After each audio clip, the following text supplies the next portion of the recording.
Hey guys, sorry I haven't made a video in a little while. Things have been kind of busy and crazy, but now I finally have the mornings off. I'm still working full time, but I have second shift now, so now I have time in the morning to not have to get up at the crack of dawn and go to work, and I can make a few videos and sort through some of my cards before work. So, I just want to go over two subsets, insert sets from 96 that I think are highly underrated, and I just wanted to go over, the odds of getting to either one of these cards that I'm going to show in a little bit. But I just want to show off a quick mail day that I got the other day. I got the run of these three, the 97 Pinnacle Certified mirror sets.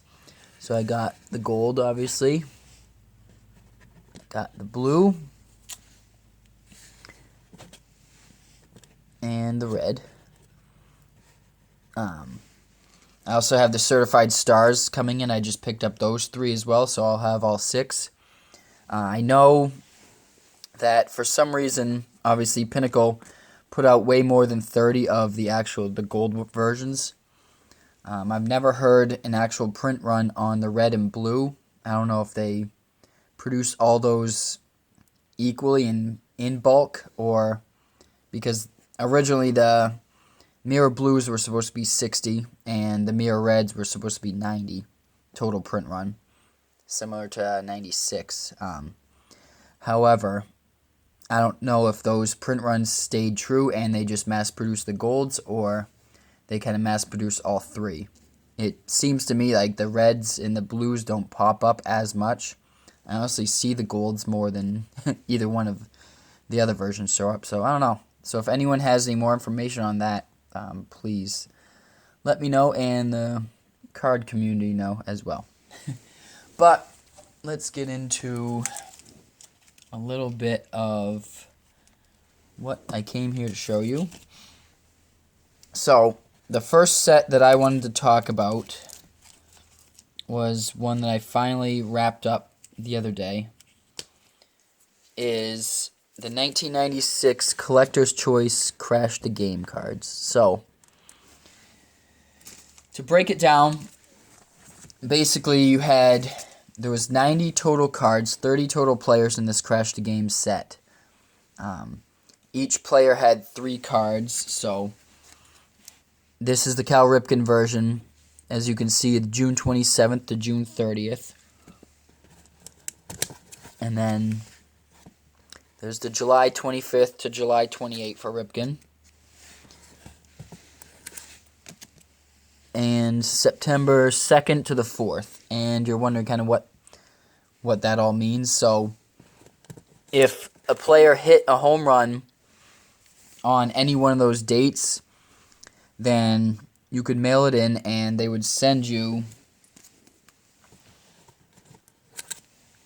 this card right here. So, this was a redemption exchange card for if your player actually hit a home run on any of those given days. So this is, it's clear acetate. Sorry, it's hard to pick up still. It's a see-through card on the back. It's a fake wood finish on the silver version. So these silver versions of these cards were put out 1 out of every 4 packs, which wasn't overly rare. However, they also did a gold print run as well. So here's that one, the June one, the July one, and September. Same thing, same basically same redemption, except you got this version, the gold version, instead. And this is a real wood finish, a real wood grain finish. Other than that, everything else is the same on the card. Here's the back of it. Let me move these out of the way. Sorry, there's a little dust on the card itself, but here's the front again. Like I said, the difference is that's a real wood grain finish on the front of it. So, like I said, each player had 3 different cards, so there was basically a 1 in 30 chance in this set you get a Ripken. So, and the gold versions of those exchange cards were 1 out of every 50 packs. So to get 1 out of the 3 of these cards, you'd have a 1 in 50 shot of getting a gold version. So Ripken only hit 1 home run in that span. So he hit one on, I think it was between August 16 and 18. So, oh no, I'm sorry, that's the Griffey version. Ripken hit one in this total one. So this is the one. This is the redemption one that he hit his home run. So anybody who had this card could mail it in and receive this gold exchange version. The only kind of catch with this whole entire scheme was that the game ended on 11/18/96, and 1 out of only, 1 out of every 3 Ripken cards was a winner out of all these. So basically, you have a 1 in 50 shot of pulling any one of those 90 gold cards in total, and only one of them for Ripken was a winner. So that kind of shows you how tough it was to pull. Like 1 out of those 90 cards, you'd have a chance of getting a Ripken in 1 out of every 50 packs. And then you only had 3 total months to mail that card in and get your gold exchange card out of that. So that kind of just shows how tough that was. They only had, like I said, a total of only 3 months to be able to pull that card and mail it in for your chance to get the gold redemption. In comparison, the Griffey version, however, the Griffey Gold, he also has 3 exchange cards as well. However, he hit home runs on all 3 of his dates, so every single one of his exchange cards is a winner. So you had triple the amount of chances to get one of these Griffey exchange golds as you did the Ripken one. So, in reality, getting a gold Ripken exchange card in the mail was 3 times more difficult than getting a Griffey. And I feel like back in the day, more people were paying attention to see what Griffey was doing, and if they knew they had a gold exchange Griffey, then they were going to mail it in. If they had a gold exchange Ripken, then maybe they weren't so quick to mail it in, or they forgot about it. So that set, like I said, that's been one of my big pickups I've wanted to get for a long time, and I finally ended up grabbing it last week actually. So I was really excited about that. The second set I want to talk about is the Topps Stadium Club exchange cards. So 1996 Topps Stadium Club, they had this Extreme Players Challenge where there was a total of 180 players. They took 180 players total, 10 from each position on the field. In Series 1 and Series 2, there was 90 total cards, so 9 position players times 10 different players in each series for a total of 180 cards. And at the end of the season, they picked one winner, basically based on some stats and some projections for each position. So a total of 9 total players were winners total. And you could mail in, if you got their cards, you could mail them in for a certain tiered prize. So there was a gold, which is what this one is right here, a silver, and a bronze. This gold version was 1 out of every 48 packs to pull. And picture how difficult getting one of those is, because there's 180 total players in that set of cards you could possibly pull. So I mean, in 1 out of every 48 packs, you could get a Pokey Reese or someone else like Wally Joyner or a Tim Salmon for that matter. However, like I said, 1 out of these guys were 1 out of every 48. The silvers were 1 out of every 24 packs, and the bronze versions were 1 out of every 12 packs. And I know Griffey won. Greg Maddux ended up being a winner. Mike Piazza ended up being a winner. Barry Larkin ended up being a winner, and I forget the rest of the players in the set. So if you got one of those 9 players that were winners, then you could mail these cards in for a prize.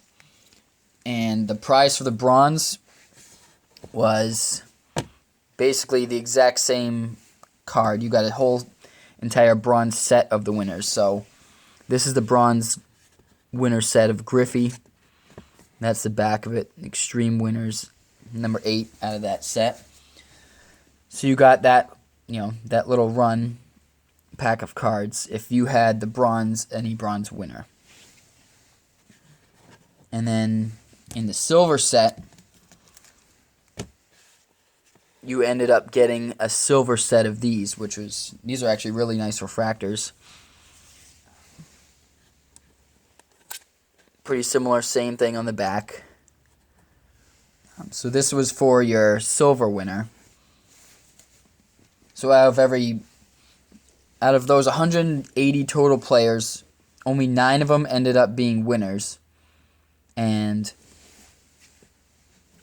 every single one was, 1 out of every 24 packs, you had a chance of pulling one of those guys. And only 9 of those 180 total would have been winners for you to be able to mail these in and redeem them for your prize. And if you had the gold exchange, which was this one, the 1 out of every 48 packs, you ended up getting this card, which is an absolutely stunning card in person. It looks nice here, but it's even better in, like I said, in hand. It's made of metal. It has a clear epoxy finish on it. It's a hair bigger than a regular card, which is kind of strange. And it's made of bronze. So as you can see, these were nice. And you didn't get the whole set of these. You only got your individual player that you won. So if you got your Griffey and Griffey ended up winning, then this is the card that you would get. You wouldn't get the whole run of the gold cards. You just got Griffey. So you'd had basically 180 shot of getting a Griffey gold exchange and 1 out of every 48 packs to even pull one random gold card. So you can see how extremely tough kind of getting to this card was. And to make it even tougher, the cutoff date for these was at the end of 1996. So the key to that was you couldn't find out till the end of the season, the baseball season, on who was actually going to be a winner. And that was, like I said, in the middle of October, pretty much, you were finding out. So by the time you found out who was a winner, you had less than 2 months, basically, to mail in your card and get your redemption. And this was kind of before the internet. To be able to find out who your winner was, you had 2 options. You could either mail in a self-addressed stamped envelope, 2 tops, to be able to find out who was a winner. You'd probably have to wait a few weeks for them to send you back the list of winners. Or you could call a toll-free 1-800 number that I believe is on here. Yeah. So right right there. You had a month. You had a month to call. You had from 10:14 to 11:10. So you had less than a month to find out who was the winner, and then another month to send your winning card in to get your redemption card. So I think these are probably one of the rarest cards that you could possibly try to acquire back in the mid to late 90s, was this gold redemption card right here. Because I just don't see how many cards that there actually were actually gotten and mailed in time. Like this one, the one that I have here, clearly this was never mailed in because they did not send these back to you after you had them. If you look close here, somebody had filled it in originally. A guy named William Jones. They tried to scratch it out like they had never written on it so they could sell it probably for a little bit more. But he filled out his address, but for some reason, like a lot of these people that got these cards, they never mailed them in. So I don't see how many actual gold versions there are out there, because one out of every 48 packs is a decent pull from back then, and there was 180 total cards in that whole entire set to choose from. So I don't see there being that many cards out there. Plus, the hoops that you had to jump through to mail in to actually get this card is kind of staggering if you think about it. So I just wanted to go over those and kind of bring a new light and appreciation to that one, and also the gold exchange versions, especially for players that only hit one home run out of their 3. It's just so much tougher to actually be able to acquire this card. I've seen one of these pop up over the past 4 or 5 years, and the seller wanted a crazy amount for it. And it was a little too high for what I wanted to go for, and I ended up winning it in a lot auction for a lot cheaper than I ever thought I would. I really didn't think I'd see this card pop up in another 4 or 5 years, but I was happy to finally get it in my collection. So that's kind of all I want to go over for now. Thanks for tuning in, and hopefully you learned a little something about the 96 Collector's Choice and the 96 Topps Stadium Club Crash the Game and Extreme Player Challenge that they had going on. Those gimmicks from 96. Alright, so till next time, guys. Thanks.